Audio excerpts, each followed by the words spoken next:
Para comenzar,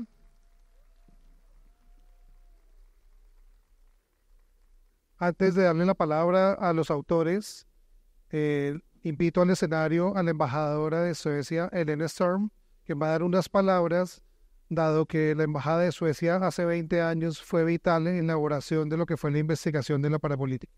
Muchas gracias a todos, los dejo con la embajadora.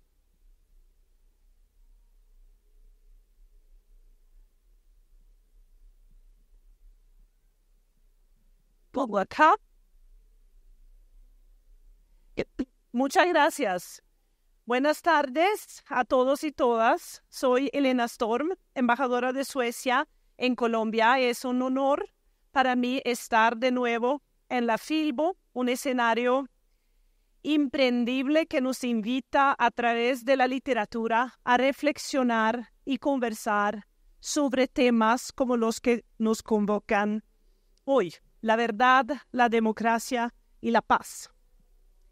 Es un honor acompañar la presentación de este libro, que sin duda representa un hito para la historia política del país. Quiero agradecer la Fundación Pares, a la editorial Planeta, a los autores, panelistas y a todos los que nos acompañan esta tarde. Hace 20 años, un grupo de periodistas, entre los que se encontraban León Valencia, Claudia López y Laura Bonilla, quienes nos acompañan hoy, iniciaron una investigación sobre el fenómeno de las alianzas entre los paramilitares y sectores de la clase dirigente colombiana. Este proyecto contó con el apoyo financiero y político de la Embajada de Suecia en esta época, como un respaldo a la búsqueda de la verdad y la justicia, elementos esenciales en un camino de construcción de paz. 3 años después, la investigación dio lugar a un libro titulado Parapolítica, la ruta de la expansión paramilitar y los acuerdos políticos, la cual aportaría al fortalecimiento de la democracia colombiana gracias a la finalización de esos acuerdos políticos, al reconocimiento de crímenes y la posibilidad de llevar la justicia a los territorios. Hoy es un honor para mí ver el impacto que tuvo esta investigación en la democracia colombiana. En 2024, este ejercicio cumple 20 años, un aniversario que coincide con la conmemoración de los 150 años de las relaciones diplomáticas entre Suecia y Colombia. Hoy, estos mismos periodistas, investigadores y escritores presentan un nuevo libro, Parapolítica, la historia del mayor asalto a la democracia en Colombia, con el cual buscan comprender y analizar los efectos de la investigación original y aportar una visión actual frente al camino que recorre Colombia. Estos esfuerzos hacen parte de esta historia que seguimos escribiendo juntos, una historia guiada por la motivación de 2 países por la paz. Gracias por ser parte de esta historia y por ser aliados de esta meta común, la paz duradera en Colombia. Muchas gracias a todos ustedes por acompañarnos hoy. Esperamos que se conviertan en lectores de este libro. Mis felicitaciones a la editorial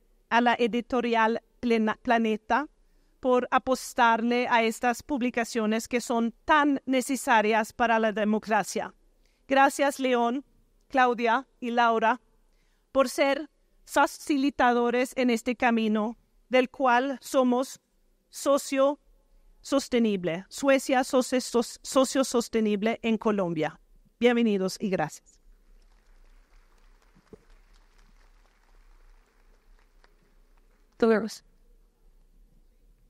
Muchas gracias, embajadora. Gracias. Gracias. Muchas gracias a la señora embajadora y por supuesto que vale la pena recordar eso de entrada, el tremendo aporte en el respaldo inicial de Suecia a este ejercicio de investigación de la Corporación Nuevo Arcoíris, como se llamaba en sus orígenes, para ser más exactos, en 20 años. León diría con el pucho de la vida. Yo prefiero decir que 20 años no es nada. Y quisiera empezar para entrar en confianza con ustedes en materia, preguntándoles a la exalcaldesa Claudia con la bienvenida y el gusto de verla también que nos acompaña acá.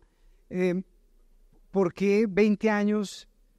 Ya han pasado 20 años y mucha gente dice el diagnóstico ya está hecho, los corruptos ya están presos, los que se salvaron ya se salvaron. En fin, ¿por qué, doctora Claudia López, 20 años después volver sobre el tema en un país como Colombia? Es la misma pregunta para los tres, pero empiezo con usted, por favor.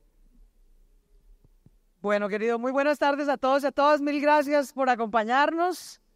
Qué belleza verlos en la Feria del Libro. Un gusto además volver a mi ciudad en este año de estudio y sabático. ¿Por qué volver 20 años después sobre esa historia? Porque es una historia que todavía no se ha cerrado, porque es una historia que todavía se está construyendo, porque es una puja por democratizar a Colombia, por excluir la violencia política, por excluir el abuso de poder y la corrupción, y porque seamos los ciudadanos, con nuestra voz, con nuestro voto libre, los que determinemos las controversias, los debates políticos, los gobiernos, y que no sea la fuerza, la violencia, la corrupción y el abuso quien lo haga. En estos 20 años, la verdad, tenemos mucho de lo que sentirnos orgullosos como nación. Si uno mira, no solamente desde hace 20 años que publicamos esta investigación, en primer lugar, agradecerle a la embajadora de Suecia y a Suecia, a todos los ciudadanos, a los investigadores, a las organizaciones de la sociedad civil, a la prensa independiente, que resistió el mayor embate y asalto que le han hecho a la democracia colombiana. Y aquí estamos, vivos, para contar esa historia y para seguir transformando a Colombia. Y que hayamos logrado sobrevivir, contar el cuento, seguir cambiando a Colombia es algo que debemos honrar. En estos años, Colombia, no solamente desde el 2004 que hicimos la investigación de parapolítica, sino desde el 1990 que logramos hacer la séptima papeleta, hacer un proceso pacífico y acordado para ir a una Asamblea Nacional Constituyente, abrir el régimen político, que pudiéramos fundar partidos sin que nos costara la vida, que pudiéramos competir con los dos partidos de entonces, el liberal y el conservador, que pudiéramos tener un régimen político donde hoy hay partidos y fuerzas de izquierda, de centro derecha y de derecha, como en una democracia bien establecida. No había eso hace 35 años ni hace 20. Donde hemos logrado desmovilizar a cerca de 10 grupos armados ilegales, las guerrillas y los paramilitares. Donde hemos logrado avanzar en construir ciudadanía, Estado y mercado en Colombia. Tenemos muchas cosas por hacer, pero a veces nos damos muy duro. No reconocemos el fruto de nuestros propios esfuerzos.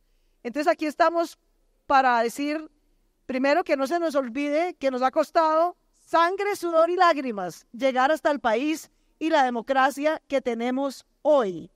Y que en adelante, ojalá, nos cueste mucho más la voz, las ideas, las camisetas sudadas en una elección, y no la violencia política ni el dolor seguir mejorando la democracia colombiana.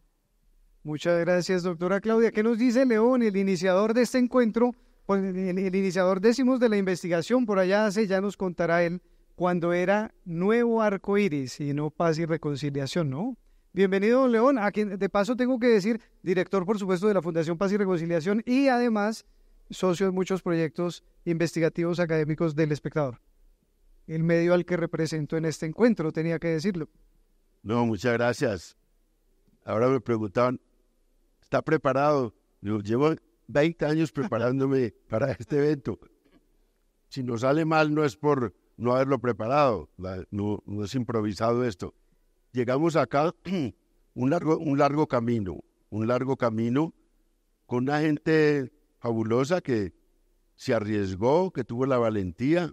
Aquí estamos 3 de ellos, pero ahí está Antonio Sanguino, está Ariel Ávila, está Mauricio Romero, que fue el director de la investigación. Mauricio era nuestro gran académico.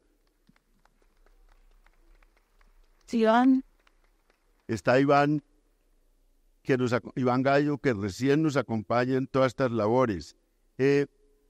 Mauricio nosotros éramos outsiders de la academia, pues lo digo yo, aunque Claudia ha sido una combinación de academia y política, y pudimos hacer esta investigación con mucho rigor, y Claudia tenía una idea siempre: ¿será que exageramos? Pero después, cuando empezó la investigación judicial, descubrimos que nos quedamos cortos, que fuimos tímidos porque fue más escandaloso. Nosotros dijimos hay 83 entre parlamentarios, senadores y representantes a la Cámara que salieron elegidos con ayuda de los paramilitares.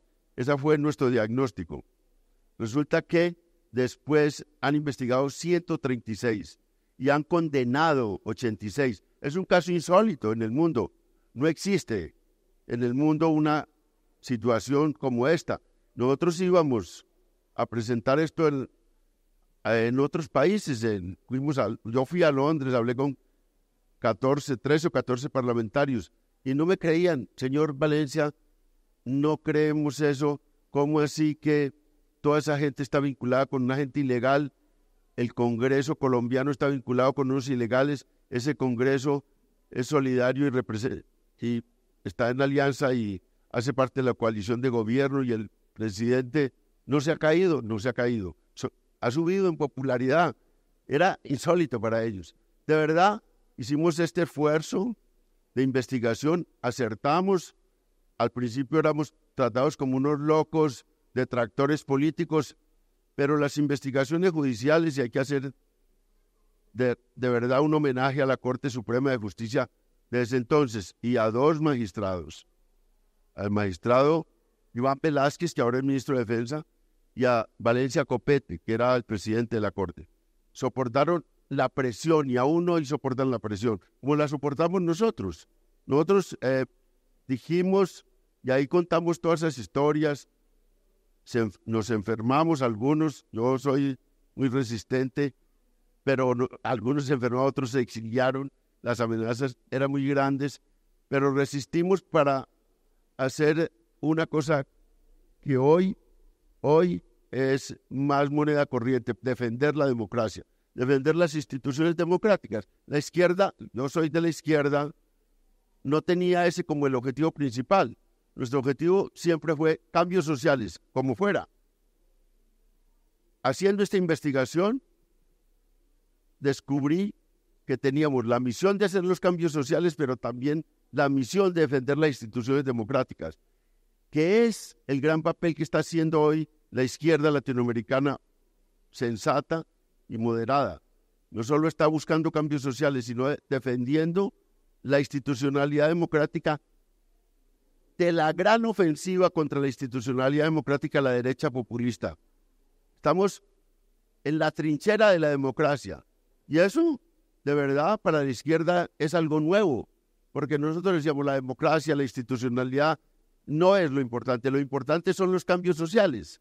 Pues ahora estos izquierdistas radicales están volviendo a la idea de que la democracia es el vehículo, es el instrumento, es la manera más importante para poder lograr cambios democráticos y cambios, sobre todo, cambios sociales importantes, sin vulnerar la democracia, y combatiendo el autoritarismo y combatiendo esos gobiernos unipersonales. Este es el esfuerzo que estamos haciendo, y lo aprendí yo, creo que lo aprendieron también en esta investigación tan importante, y quiero agradecer a la embajadora de Suecia y a Suecia, que nos respaldó económicamente, pero después nos defendió políticamente y diplomáticamente. Eso era un riesgo muy grande, porque se enfrentó al Congreso. El presidente del Congreso mandó una carta al gobierno sueco: oiga, ¿qué es esto? Ustedes están contra la institucionalidad colombiana. Y Elena, nuestra Elena de ese entonces, hay muchas Elenas en Suecia, dijo, nosotros respaldamos esa investigación, no la influenciamos. Ese es el resultado de unos investigadores que nosotros respetamos. De manera que el gobierno sueco va a respaldar políticamente a esta gente. Y la carta, fíjese que la carta le llegó del primo del presidente de la República, del señor Mario Uribe. Y eso para mí fue una cosa muy hermosa que me ocurrió en la vida. Que un país se juegue por la democracia en otro país y que sea capaz de sostener una investigación a pesar de que habían las formas diplomáticas y había que respetar las formas diplomáticas con un país. De manera que en esta investigación concurrió muchas cosas que la hicieron posibles, pero la principal es que había unos investigadores muy serios, muy valientes, que le pusieron la cara a esto, y Claudia López empezó su idea dura de la política ahí, y Laurita que soportó el exilio 5 años. Entonces, estamos de plácemes con esta celebración de los 20 años. Estamos muy contentos de llegar aquí, de llegar vivos, dice Claudia, pero de llegar también con la cabeza en alto. Tenemos la cabeza en alto porque la investigación fue corroborada por la justicia, pero cada día es más corroborada por la opinión pública. Esa investigación le abrió campo a nuevas fuerzas políticas, a lo que Antanas Mockus decía de los intelectuales, la democracia deliberativa. No solo hay la democracia electiva y la democracia política, sino hay una democracia deliberativa, que es la democracia de los intelectuales, la lucha por poner verdades, por enfrentar en el campo de la controversia, en el campo de la investigación académica, en el campo de la controversia periodística, también la discusión de la política, que es lo más importante de un país, de cómo se dirige un país. Muchas gracias, León. Le iba a decir que como le parece mi rol acá interrumpir a uno de los homenajeados, pero pues ni modos. Quiero saludar ahora, gracias León, por reconocer el trabajo de los otros investigadores e investigadoras que no están en esta mesa, pero que en diferentes momentos contribuyeron. Profesor Romero también pues va el saludo y el agradecimiento de país por ese trabajo tan importante que desarrollaron. Y voy ahora a saludar a Laura, investigadora valiente, mujer valiente, que como nos adelantaba León y como ustedes comprobarían en el libro, quienes no lo recuerdan o no lo sabían, pues tuvo que padecer en exilio desde 2008 como consecuencia de ese trabajo que realizaron. La misma pregunta sencilla, en el caso de Laura, ¿por qué volver sobre este tema 20 años, además con un relato trepidante y muy humano que nos regala sobre su experiencia también personal en el libro? Pues Elber, y de verdad muchas gracias a todas las personas que hoy nos acompañan. La razón por la que pues decidimos con León y con Claudia y con todos los demás volver sobre esto es porque yo personalmente siento que hay algo que no ha acabado, que hay algo que no ha terminado. Y esa idea me estuvo rondando 20 años. Entonces hice una maestría, me fui al exilio en España, intenté hacer un doctorado, nunca terminé la tesis, como en la película de la estrategia del caracol, y siempre la idea me rondaba, aquí hay algo que falta, ¿sí? Hay preguntas que no nos hemos respondido, y como no nos hemos respondido esas preguntas, entonces, mientras yo estaba en España, por ejemplo, mi colega Ariel, que está acá, también sacaba otro libro que era Los herederos del mal. Después llegaban los clanes políticos que mandan en Colombia. Entonces yo decía, ¿por qué no salimos de este círculo? ¿Qué es lo que nos falta entender? Y un poco volver a contar la historia es volver sobre los pasos para entender por qué no salimos de esto, ¿no? Hay muchas cosas sobre la parapolítica a nivel ya investigativo que faltan. Por ejemplo, no tenemos ni idea hoy en día de cuántos alcaldes pudieron estar involucrados, menos diputados, menos concejales. ¿Y por qué eso es importante? Porque reciclamos la misma forma de hacer política una y otra vez, y sobre todo en el ámbito subnacional y en el ámbito local, es impresionante. En esa época éramos un grupo de investigadores, yo era bastante joven, pero todos éramos investigadores jóvenes, todas y todos éramos muy jóvenes, pero era impresionante que ni la academia, ni la justicia, ni la política se había percatado de algo que ya estaba pasando en las regiones. Es que la primera reunión que hace Carlos Castaño con políticos en el Urabá antioqueño la hace en 1994.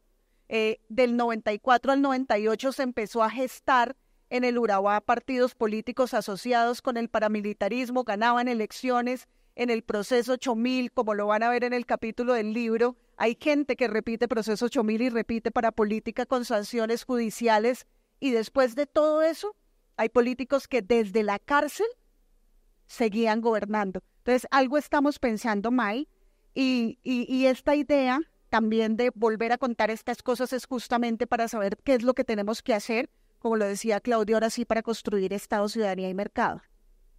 Muchas gracias, Laura. En 2002, León nos dice que encontró como unas primeras pistas. De hecho, estaba por ahí analizando por medio de televisión las elecciones y encontró cosas que como que no le cuadraban.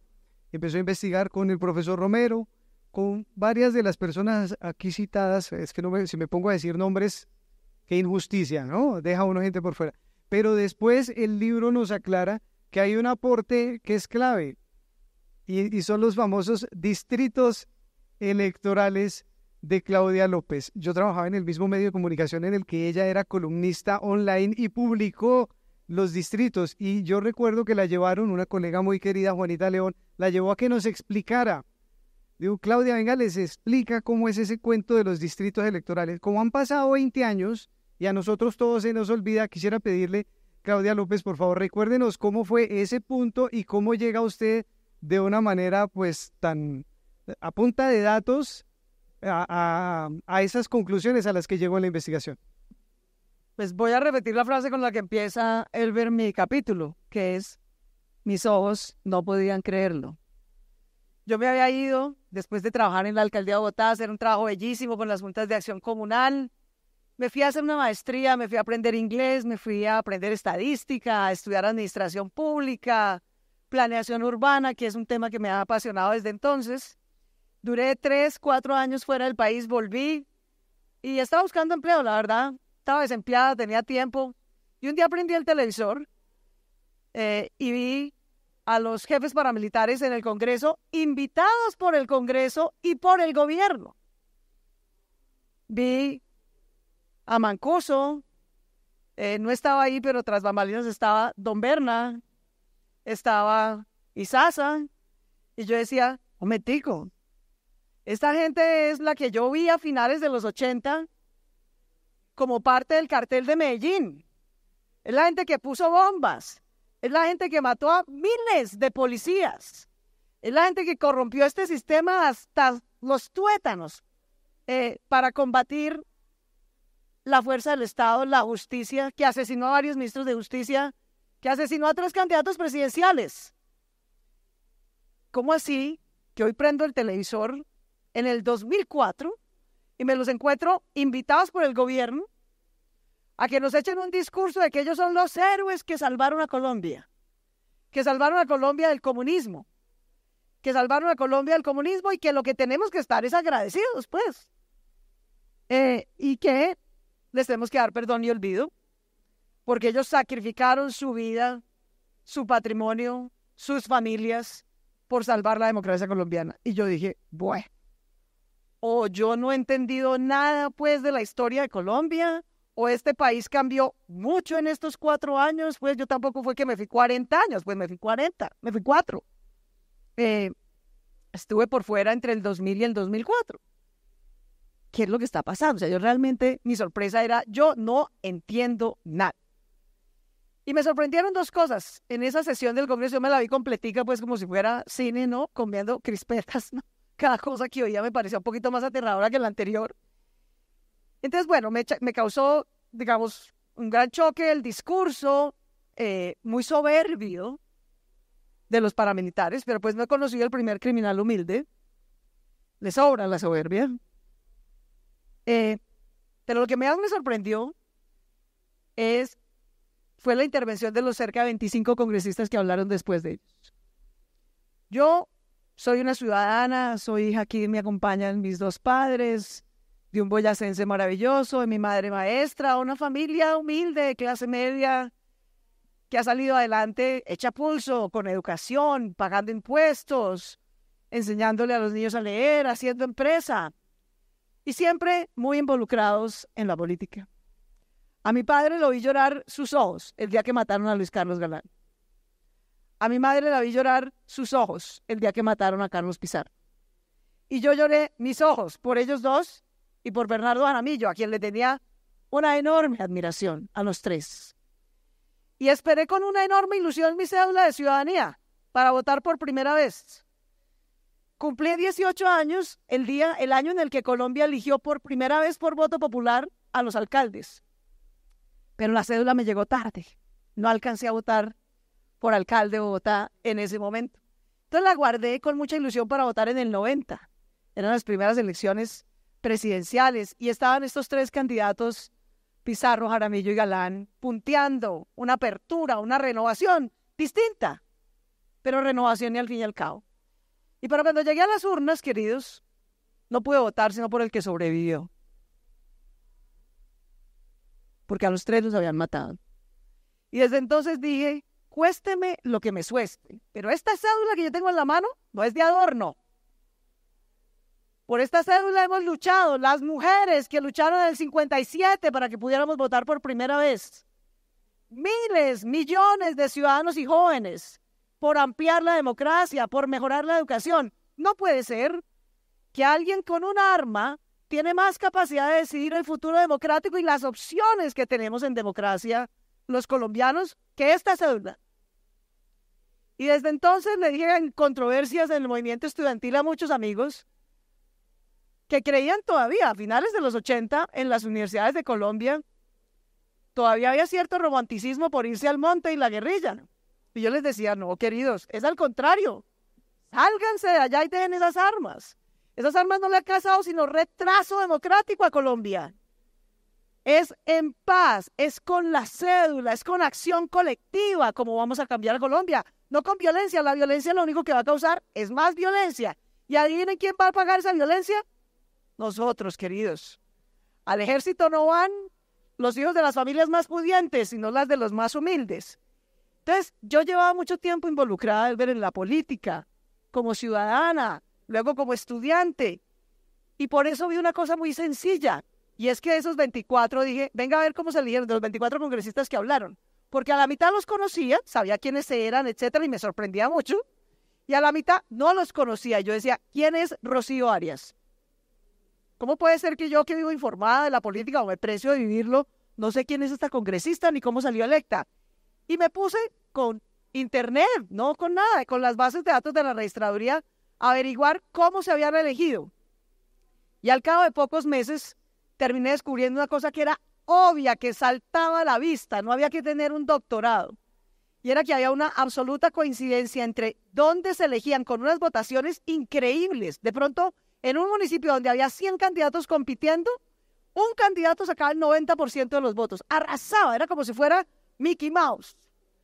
Cuando antes, en la elección anterior, no existía, no tenía una carrera política y de repente llegaba y ¡prá! Y en cambio otros políticos, con una gran tradición en el Magdalena, en el Cesar, en el Caribe sobre todo, de repente perdían, pero así, ¡brum! Llevaban 30 años ganando las elecciones y de un momento para otro quedaban reducidos a unas pocas centenas de votos. Yo decía, ¿cómo se da ese cambio? ¿Por qué se dan esos cambios tan drásticos? ¿Por qué se concentra la votación en unos sitios donde alguien gana arrolladoramente o alguien pierde arrolladoramente? ¿Qué habrá pasado en esos municipios? Y me puse a buscar otros datos de violencia, datos de presencia del Estado, datos de recaudo estatal, y terminé concluyendo una cosa. Era en esos municipios donde unos perdieron arrolladoramente y otros ganaron arrolladoramente, eran los municipios donde había habido más masacres, más desplazamientos causados por los paramilitares, y donde de pronto terceras fuerzas que habían surgido después de la Constituyente del 91 habían logrado coronar sus curules. Y esto no es normal. Esta coincidencia, eso no pasó por casualidad. Esta coincidencia entre masacres, desplazamiento y votaciones atípicas, o muy altas o muy bajas, pero muy alejadas del promedio, no pueden ser casualidad. Ahí tuvo que pasar algo, ahí tuvo que haber un pacto, Ahí tuvo que haber una especie de distribución del territorio donde alguien con poder podía decir, aquí nadie más me compite. Aquí solo viene a hacer campaña fulanito y fulanito y solo puede ganar Perancejito. Esos eran los distritos electorales y eso fueron lo que hicieron los paramilitares. Jorge 40, por ejemplo, lo hizo impresionantemente.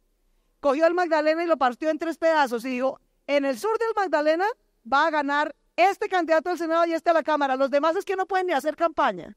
Por eso era que perdían tan abrumadoramente, porque es que no podían ni ir. Y lo mismo en otros territorios en Antioquia. Y publiqué eso y a propósito de Juanita, a quien le mando desde aquí un abrazo, empecé a escribirlo. Se lo mandé a Juanita y esto lo cuento en el libro. Juanita y María Teresa Ronderos estaban haciendo investigación sobre la trayectoria y expansión paramilitar. Ellas me mandaron los resultados de su investigación y sus mapas y yo les mandé los míos de las votaciones atípicas y calcaban perfecto.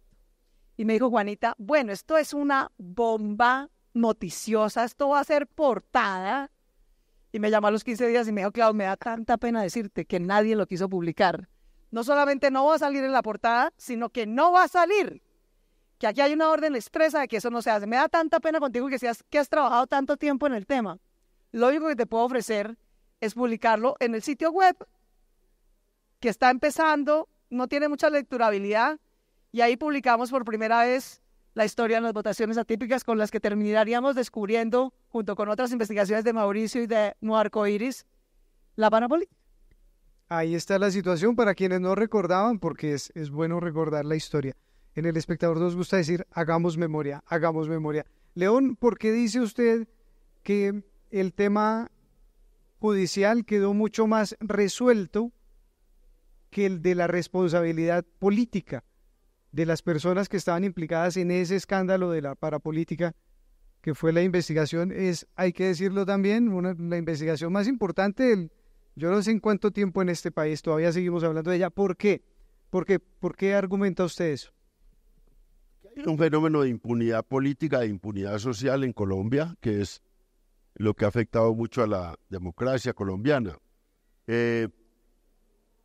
Ya nosotros hablábamos de eso, de impunidad política y social en ese tiempo, pero ahora le oí al general Naranjo, vicepresidente de la República, recientemente en un libro que él publica, doliéndose de la impunidad social y política a raíz de las investigaciones que ellos hicieron sobre las mafias y la realidad del apoyo que tienen todavía las mafias en el país, el apoyo social. Y él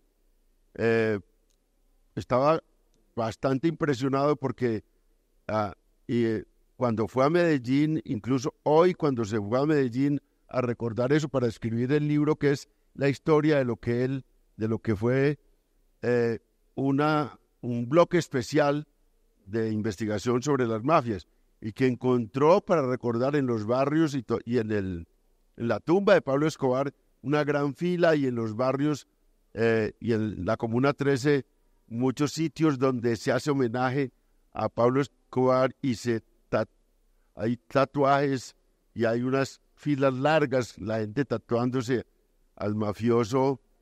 Y nosotros fuimos los que hablamos también de esa impunidad, porque por eso yo tengo un cariño especial por la Corte Suprema de Justicia colombiana como institución, por esa corte que juzgó a estos parapolíticos, pero por la corte hay cosas que yo me inhibo. Cuando hay un escándalo en la corte, yo digo, no soy capaz de opinar sobre eso.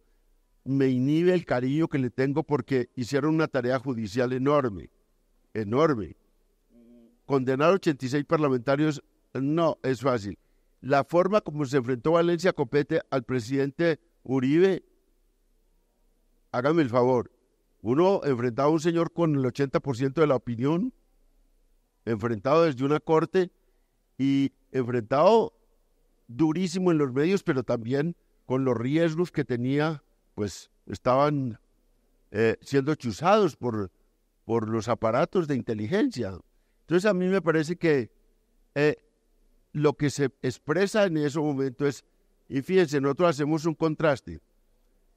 Hubo otra investigación, el proceso 8000 que antecedió a la investigación de la parapolítica, ese tuvo consecuencias judiciales menores.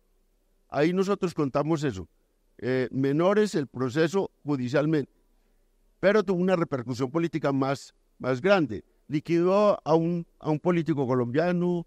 Realmente el presidente Samper nunca tuvo ninguna posibilidad después de resarcirse ante la opinión. Serpa, su escudero, fue una víctima de eso, un gran político que le cobraron siempre el proceso 8000, pero este caso que tiene esa avalancha judicial tan grande no tiene una repercusión política, hasta ahora no la ha tenido. No la ha tenido hasta ahora la repercusión política. Estos tipos siguieron eligiéndose, ellos mismos o en cabeza de sus familiares, en cuerpo ajeno se elegían y dirigían desde las cárceles la política local y la política regional. Y la gente seguía votando. Y la afrenta más grande aún hoy es que el ñoño Elías llega a su pueblo, a Sagún, hace un año, Sí. o menos de un año, y es recibido con un festival, un gran aplauso, le hacen calle de honor en Sagún. Esto es el tema más duro, es el cáncer de la política colombiana, la impunidad social y política. Y tenemos que derrotarla, y se derrota en las urnas, y se derrota haciendo política. Yo siempre, en mi fundación y esto, estimulo mucho que estén ahí un tiempito, pero que se metan en la política. La política se hace dentro de la política. Y como que le hacen caso. Sí. Y yo me quedo ahí. Y siempre digo, ahora me hicieron una entrevista en Caracol Radio y me decían, oiga León, pero ese evento que usted va a hacer del lanzamiento del libro es un evento con una connotación política. Va a estar la señora Claudia López y ella pues está en campaña política. Yo, sí. Ella tiene una impectore, una candidatura presidencial. Ah, ya lo dijo. ¿Ya lo dijo? Y Lo dijo León. y ella va ¿a qué? A hacer política, claro. Yo voy a vender el libro. Son dos agendas interesantes porque ella busca electores y yo busco lectores. Ahí tiene. La diferencia es una E. Yo vengo a vender el libro. De manera que pueden votar por ella, pero tienen que comprar el libro. ¿Cómo les parece? Este es el tema. Nosotros, la gran tarea de la democracia colombiana es combatir la impunidad social y política con las mafias. ¿Por qué?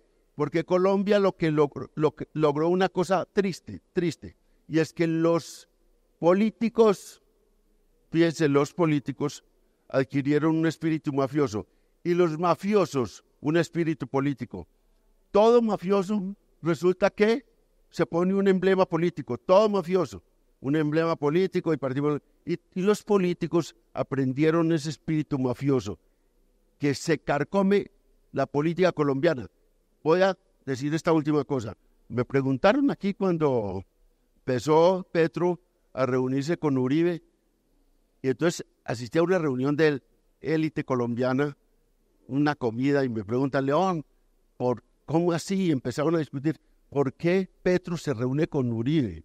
¿Y por qué Uribe se reúne con él y no se reunía con Santos? Y hicieron una especulación sociológica, política. Y yo les dije, no, ¿saben qué es el espíritu mafioso? El mafioso no se reúne con su rival y con su antagonista y con su enemigo principal, pero con el traidor no se reúne. En la mafia, la traición es el principal pecado. Uribe no se reunía con Santos porque era el traidor. Y ahora se reúne con su antípoda, que es Petro. Es un enemigo. Y ahí es un reflejo. Y ellos me decían, ¿cómo? Ese es un reflejo de un espíritu mafioso. Muy bien, muchas gracias. Aquí me pregunto, ¿Laura va a terminar metida en política? ¿Va a terminar metida en política? Ah, que no, muy bien, gracias. Perdóneme, son datos y hay que darlos. La investigación de la parapolítica, así como en cifras cortitas. 86 congresistas condenados, 39 senadores, 47 representantes, 17 siguen en proceso, 32 no fueron a juicio, 12 gobernadores condenados, 12, 20 alcaldes condenados y más de 100 concejales y diputados también. La pregunta para Laura es, con toda la exaltación que acaba de hacer León sobre la labor de la Corte en las investigaciones por parapolítica, ¿usted cree que la Fiscalía nos quedó debiendo al respecto? La ¿Qué Fiscalía, tanto? la Fiscalía nos está debiendo, y no solamente en temas, digamos, por procesar todo lo que hay que procesar. Si nosotros fuéramos capaces, digamos, de tener una inteligencia artificial que en este momento tomara todas las sentencias de justicia y paz, solamente las sentencias, y extrajera de esas sentencias la cantidad de nombres de políticos locales y nacionales que están involucrados, encontrarías que todavía no hemos llegado probablemente ni al 60% de lo que pudo ser este escándalo. Pero además nosotros, cuando estábamos construyendo este capítulo y volviendo un poco sobre los pasos, le solicitamos a la Fiscalía de Barbosa, en ese caso, un oficio, y en ese oficio solamente nos contestan que en 15 años 150 alcaldes han tenido procesos activos en la Fiscalía por un delito específico que es concierto para delinquir agravado.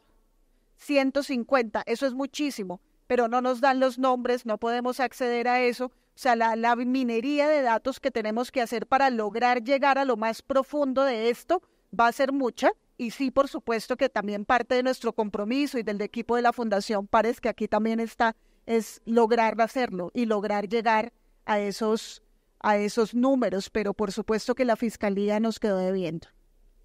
Gracias. Claudia López, el país conoce su vehemencia a la hora de denunciar a los corruptos, de decir cuando las cosas no van bien, de decir lo que hay que corregir. Lo acaba de demostrar acá en este escenario. Y a propósito de eso, quería preguntarle por qué cierto tono optimista. Usted recordó el comienzo, cómo arranca su capítulo en el libro, pero su capítulo remata con un tono optimista bien, bien curioso. ¿Por qué? Adelántenos un poquito sin spoiler, riesgo de spoiler por acá. Porque lo que decía al principio, yo siento que, claro, que tengo razones de preocupación todavía, hay mucha mafia en la política. Y lo que explica eso, León, y es lo vergonzoso, digamos,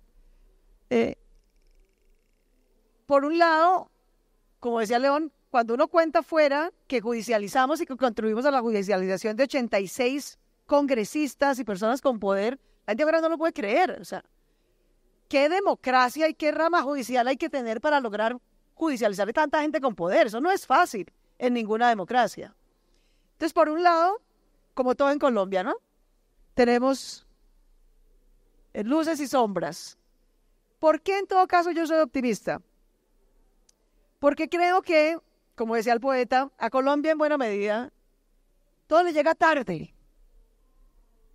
Nos cuesta mucho luchar por las cosas, se nos va la vida, se nos fueron 60 años de la vida tratando de sacar a grupos armados violentos de la política colombiana. Miren lo que nos costó, ¿no? Pero lo sacamos. Desmovilizar a 70,000 o 80,000 hombres en armas, poderosos hasta los dientes, llenos de plata y de rentas, de redes de poder, no es fácil, y sin embargo lo hicimos. Y gracias a eso hay menos violencia, y hay menos mujeres violadas, habrá menos niños huérfanos, y habrá menos jóvenes reclutados y desperdiciados en una guerra inútil. Teníamos 5 o 6 veces la tasa de homicidio que tenemos hoy, hace apenas 35 años. O sea que no ha sido en balde, ha valido la pena, hemos logrado cosas increíbles. Pero, nos pasa que esa mezcla de violencia y de mafia y de clientelismo y de un poder muy concentrado en lo económico y en lo político, nos genera mucha polarización y mucha tensión y mucha división. Y entonces nos la pasamos aquí en Bogotá, en el Congreso, todos los medios de comunicación, todas las redes, ahora que hay redes además, Entonces todo el mundo vive así enganchado del Twitter que va a poner el uno, del Twitter que va a contestar el otro, de cada debate, de cada tensión, de quién va a marchar, de cuándo.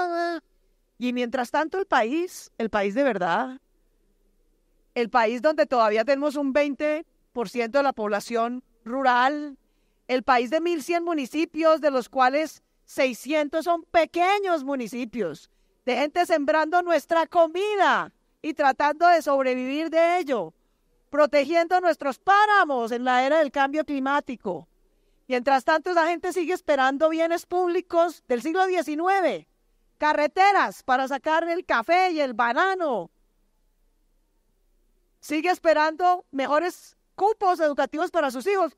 La gente en las ciudades sigue esperando que sus hijos puedan ir a una universidad y tener un futuro digno en un empleo, emprendimiento o negocio del siglo XXI. Mientras el conjunto del sistema político se desvive en debates polarizantes, no hacemos el país que tenemos divino por hacer. Y lo que me da optimismo es que en todo caso estos 35 años han demostrado que cuando a pesar de todos los debates la gente sufre menos violencia, puede organizarse más, puede tener voz, puede luchar por sus derechos, puede fundar partidos, puede lograr mejores bienes públicos, puede hacer ONGs como Pares o como Arcoíris o como de Justicia o como tantas otras, puede organizar a las víctimas para exigir justicia, ir ante la JEP y someter al señor Mancuso, que allá está todavía, ¿verdad? Porque esta historia no ha terminado. Y su contracara en la política también está citado en juicio, porque esto no ha terminado, ¿verdad? Entonces, cuando la gente tiene un poco menos de violencia, un poco más de organización y voz, puede lograr cambios. Se demoran, pero los logra. Y parte de la tragedia del Estado colombiano, el ciclo que se está cerrando del 91 al 22, se cerró un ciclo en la historia de Colombia, se cerró un ciclo político, se cerró un ciclo de democratización. Y en esos 35 años finalmente gobernaron al principio con armas y luego de desmovilizados gobernaron sin armas. Los de la derecha que hicieron paramilitarismo y los de la izquierda que hicieron guerrilla, y ambos cometieron crímenes indecibles. Pero por lo menos ya están gobernando sin armas, sin grupos armados ilegales, y la sociedad se puede organizar mejor para hacerlos responsables, exigirles. Eso me da ilusión. Porque mal que bien, aunque nos costó sangre, sudor y lágrimas, hoy hay menos ejércitos y más partidos. ¿Sí? Hoy la justicia, aunque tiene una deuda grande la fiscalía, tiene una nueva oportunidad. Una fiscal independiente, un gobierno alternativo. A ver si logran avanzar en esa deuda, sobre todo de justicia, en las regiones, ya no en los próceres nacionales, sino en las regiones, en lo local.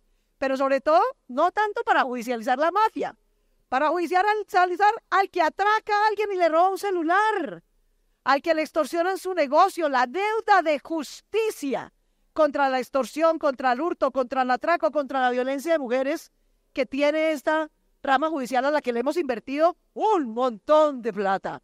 Ahora necesitamos que nos devuelva el bien público por el que hemos invertido, que se llama justicia. Pero la sociedad con menos violencia, más voz y más organización es la que logra esos cambios. Esos cambios que yo celebro hoy, comparando el 90 con el 2022, no nos cayeron del cielo, queridos. Lo luchamos calle a calle, investigación tras investigación, voto a voto. Entonces ahora viene un nuevo ciclo, del 22 para adelante. Un nuevo ciclo en el que yo creo que van a tener más chance de ganar los que nunca hemos usado las armas. Los que nunca fundamos ni una guerrilla, ni un grupo armado, ni un grupo paramilitar. Los que hemos luchado con la cédula. Así nos ha tocado irnos. Okay. Con el conocimiento, con la organización. Y vamos a tener que llegar a un acuerdo, como decía Álvaro Gómez, como dice Iván Cepeda todavía, sobre lo fundamental. Y al final, esa es la puja en la que está Colombia hoy. Ya no es un acuerdo para sacar la violencia de la política, mal que bien ese acuerdo ha avanzado y mucho. Ahora es un acuerdo sobre qué tipo de bienes públicos y privados queremos tener para tener una democracia y una economía moderna, que produzca empleo, que reduzca la informalidad, que cree más, no menos empresarios, que exalte y apoye su labor, que nos inserte con el mundo para algo distinto a Pablo Escobar o el narcotráfico, que proyecte las industrias creativas, la transición energética. Esa puja es en la que estamos ahorita. Usted ya va para otro lado. Usted ya está... No, pero esa no es la mía. Lo adelantó León un Esa poquito. es la del país. En eso está el país. Ya veremos qué protagonistas tiene. Pero esa es otra puja. Ya no estamos hablando de desmovilizar a las guerrillas ni a los paras. Estamos hablando de esto. ¿Y por qué es importante que pongamos atención? Y con eso termino, Elber. Porque mientras el mundo se debate en twitters de los unos y de los otros, los colombianos se levantan todos los días a ver si logran que la justicia les resuelva en la denuncia que pusieron el día anterior. A ver si logran sacar adelante el negocito que pusieron con mucho esfuerzo. A ver si logran, con la hipoteca de su vivienda, darle educación superior a sus hijos. A ver si logran, con un mejor crédito, poner un negocio o tener una vivienda. La sobrevivencia, claro. No, esos son los bienes de la clase media, Elber. Esos no son los bienes de sobrevivir. Lo que viene para Colombia es una puja.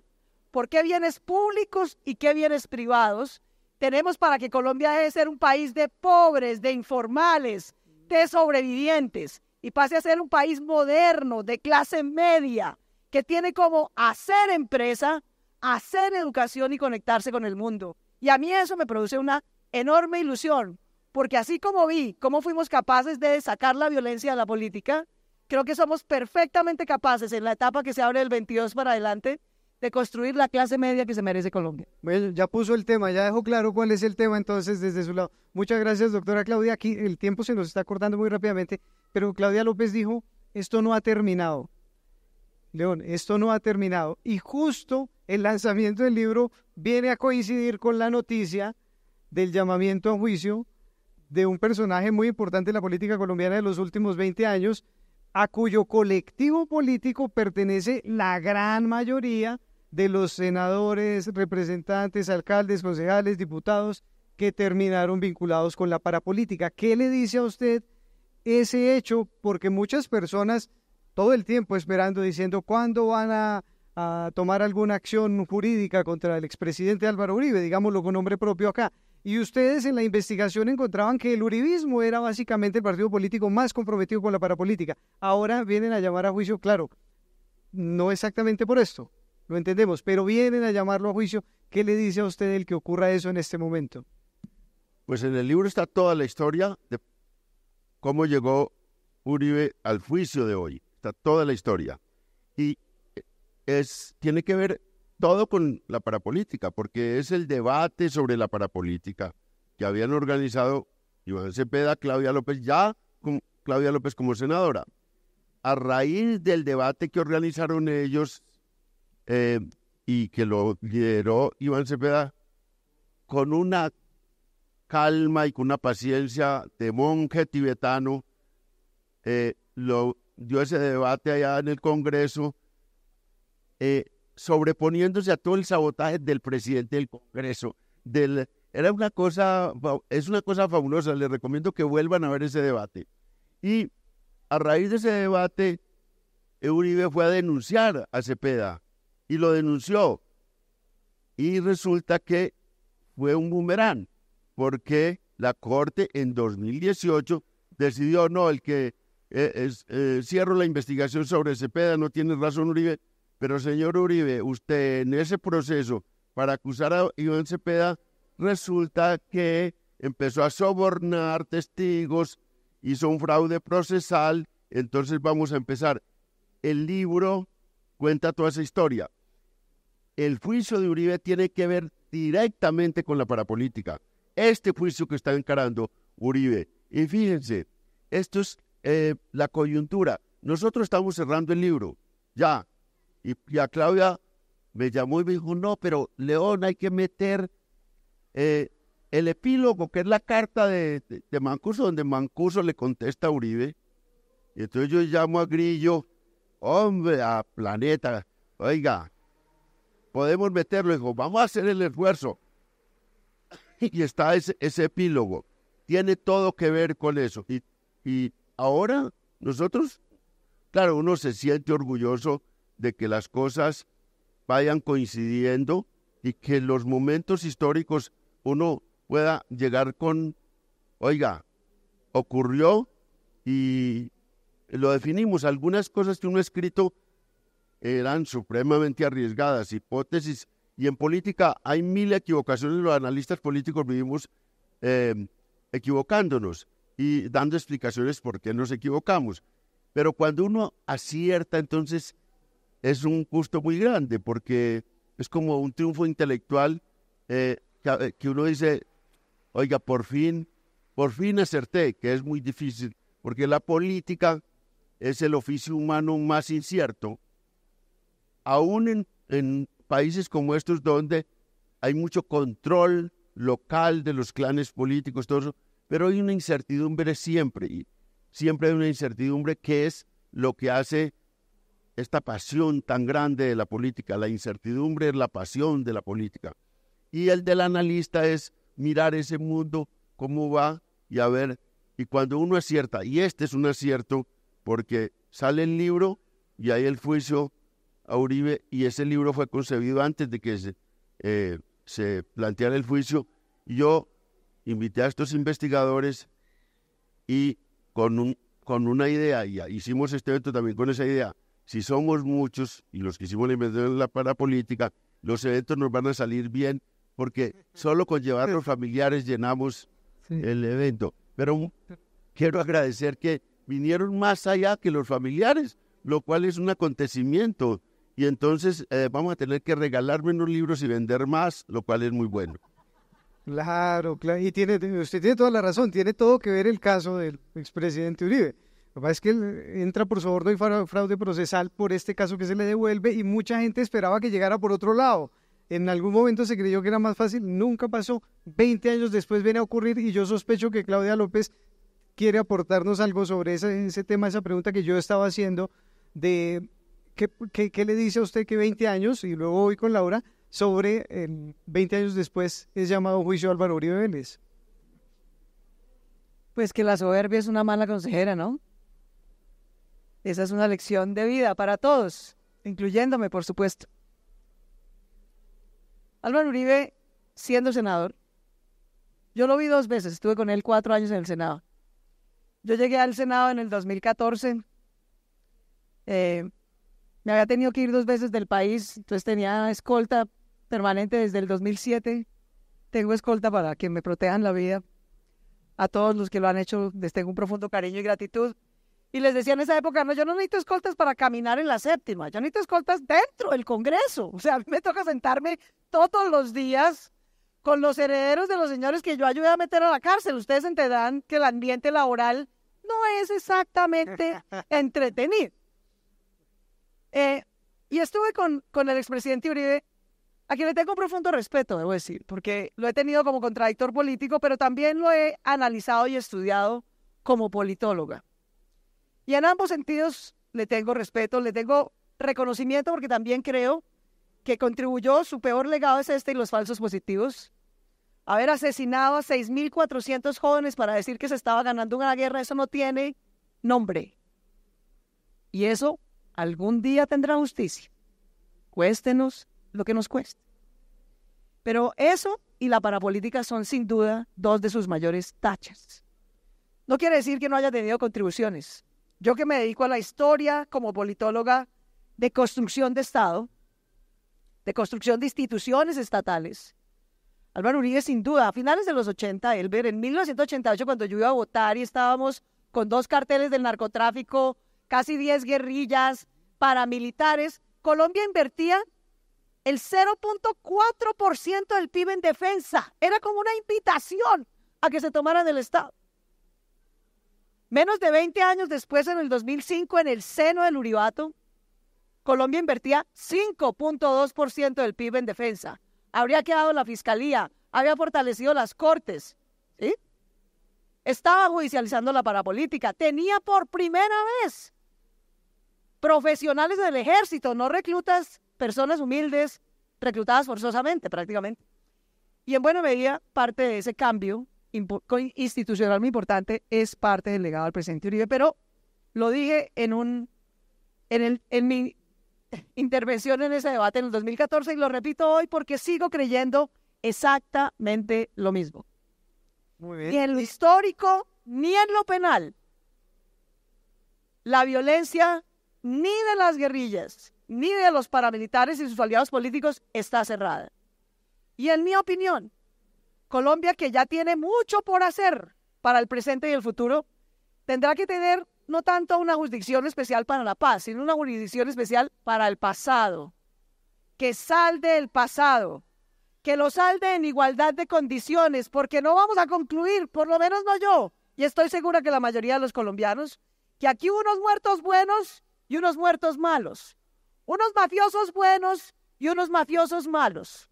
No, el uso de la mafia, el narcotráfico y la violencia contra los colombianos no tiene nombre, no tiene perdón, pero tiene que tener una salida judicial en verdad y en reparación y un mismo rasero de justicia transicional, creo yo.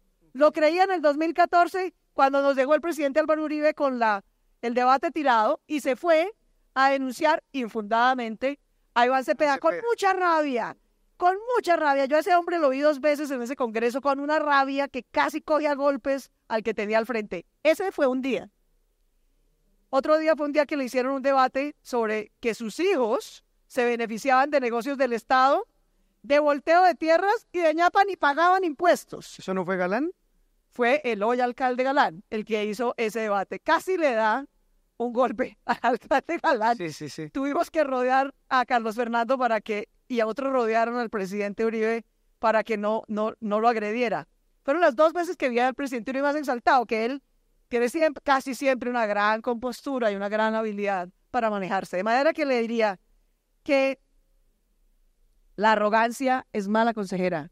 Muy bien. Que una persona que ha tenido el poder, no solo el poder, sino la legitimidad, el respaldo y la representación que ha tenido como él en Colombia y otros como él, lo menos que le deben a Colombia es un acto de humildad. Nadie espera verlos poder irse en la cárcel porque ya para qué. Es un acto de humildad, de reconocer que estuvo mal, que no debió pasar, de reconocer un error o muchos y de tener un propósito de enmienda que invite a Colombia y a sus seguidores a darle la oportunidad a Colombia de construir otra historia, que no sea la de la violencia y la mafia y la desigualdad y la polarización, sino la Colombia que se reconcilia, que construye una clase media, que se conecta con el mundo, que judicializa lo que pasa en la cotidianidad de las ciudades, que construye seguridad y justicia pública y legítima, no privada y mafiosa. Es lo menos que personas como él, que han tenido todo de Colombia, todo, ¿qué no les ha dado Colombia? Lo único que le merecen a Colombia es que tengan por lo menos un acto de humildad y de enmienda. Se lo merecen ellos, que no merecen pasar su vejez preocupados por cuál va a ser el próximo juicio. Se lo merecen sus familias, se lo merecen sus seguidores, pero se lo merece sobre todo toda la Colombia y los 10 millones de víctimas que dejó ese conflicto. Sí, yo interrumpiéndola otra vez con semejante conversación. Retomo el punto que deja Claudia López para preguntarle a Laura. Es que antes de ingresar a este recinto estaba mirando la conversación y por supuesto hay mucha gente que dice esos son valientes, qué bueno, 20 años después se ven muchos resultados, qué gran investigación, pero también hay gente que dice, ay, cambien de tema, eso, ¿por qué me hablan más de parapolítica? Eso ya me lo sé. Otros no lo dicen, pero denota que no les importa, no es que ya lo sepan, sino que no les importa. Yo le quiero preguntar entonces a Laura, ¿cómo responderle a esas personas que dicen, hombre, cambien de tema? Un poco estaba mencionándolo la exalcaldesa Claudia López con su respuesta ahí. Claro, mira, yo de las cosas que a mí cuando volví sobre la investigación empecé a ver cosas nuevas también. Y creo que lo más nuevo que uno puede ver es que hoy con 20 años de historia uno sí puede ver el mecanismo perverso que está en la política y que nos lleva a donde estamos. Entonces te doy un ejemplo muy sencillo. Nosotros, cuando estamos en el centro geográfico del país, pensamos que la política se hace simplemente a través de partidos políticos. Entonces hablemos con los partidos políticos, mejoremos los partidos políticos, digamos esto, pero eso en las regiones es muy irreal. La política en las regiones se hace a través de operadores políticos. Y durante muchos años, incluso repitiendo estos 20 años, la clase política nacional despreció de tal forma las regiones que nunca fue capaz de mirar hacia esas regiones y decir, esto que está pasando aquí está mal. Entonces, si a mí me conviene que mi operador político en el Chocó robe, yo no me entero, o sí me entero, pero digo que no me enteré, robe la plata de la infraestructura, la plata de la alimentación escolar, pero me acompañe en la campaña, yo no tengo ningún problema. Pero si ese operador político que me acompañó a mí en la campaña cae en desgracia, yo a ese señor no lo conozco, yo solamente me tomé una foto con él alguna vez en la vida, esto no fue así, y eso no fue así realmente. Hace poco, hace menos de un año, yo escuché una entrevista en la W de Juan Mayer, y él decía, claro que yo sabía que la gente que me mandaban las hojas de vida para ponerlas en el Fondo Ganadero de Córdoba, todos sabíamos que las ponía Mancuso, pero ¿qué esperaba usted que yo hiciera? Y yo, pues usted era el ministro. O sea, de verdad no iba a hacer nada con eso.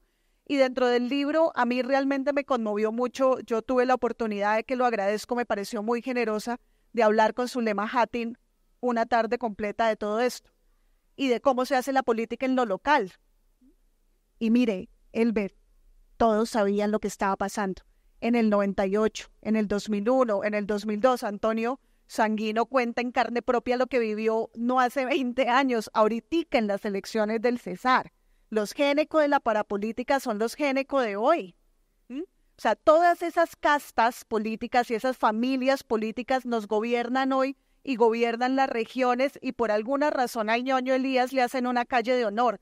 Y esa calle de honor se la hacen porque si no es el Estado con sus instituciones el que provee bienes y servicios públicos, pues termina siendo el intermediario, el operador político que puede ser parapolítico, clan político, no sé qué, el narcotráfico, el que ponga esos bienes y servicios. Y si ese mecanismo no lo cortamos, y no lo cortamos desde hoy, no vamos a tener una política diferente y lo que nos sigamos hablando puede que nos funcione un poquitico en los círculos nuestros de Bogotá o de pronto de Medellín o de las grandes ciudades, pero no va a haber transformación. Muchas gracias, Laura. Me está recordando ya por tercera vez, Junior, que quienes deseen que le firmen los libros, por supuesto que tienen que ir a la número 1, en la mesa número 1, ya pueden ir haciendo la filita. Nos queda muy poco tiempo, no sé. Que ya se acabó, no puedo dar ni una pregunta del público. Una. Bonita, claro, mire, ya hay una mano levantada ahí. Y con esto damos cierre para que la gente pueda ir a hacer la fila, a esperar a don León Valencia y a Claudia y a Laura para que les firmen. ¿Listo? No hay micro. Entonces vamos a dejar acá, cortamos. Quiero agradecerles a ustedes por su tiempo, quiero agradecerles por compartir la historia de cómo hicieron la investigación y muy especialmente por el valor, de verdad. Nos inspiró. Los medios de comunicación tuvimos que retomar muchas veces, en muchos casos de temas específicos, el trabajo que ustedes hicieron para contarle al país algo de ese monstruo que se llamó Parapolítica. Invitados todos a leer. Gracias, Claudia López, gracias, León Valencia, gracias, Laura Bonilla.